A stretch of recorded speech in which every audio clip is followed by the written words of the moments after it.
নিজের সন্তানদের ভুল করতে পারে সেই ভুলের যারা সন্তানের আছে এই সন্তানের ভাইয়া বহুত এখানে ভালো হয়েছে। এটা আপনারা বুঝতে দেখে ভুল সবাই করবো, এটা আপনি ক্ষমা চোখে দেখবেন আল্লাহ। এটা আপনার দুইটার সন্তান, এই একজন সন্তান আপনাদের তিনটার সন্তান।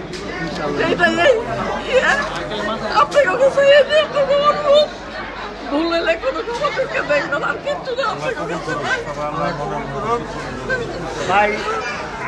আমরা অনেক বড়ই করছি, কাছের মানুষ, আত্মীয় মানুষ, ভুল ত্রুটি মানুষের হইতে পারে, হিউম্যান ভুল হইতে পারে। মাইয়াটা সত্যি কথা যেটা অনেক ভালো, অনেক ভালো, অনেক ভালো, অনেক ভালো। আমার বাবা ছাড়া কতই করে না, এইরকম মানুষই আল্লাহ। আমরাও দোয়া করি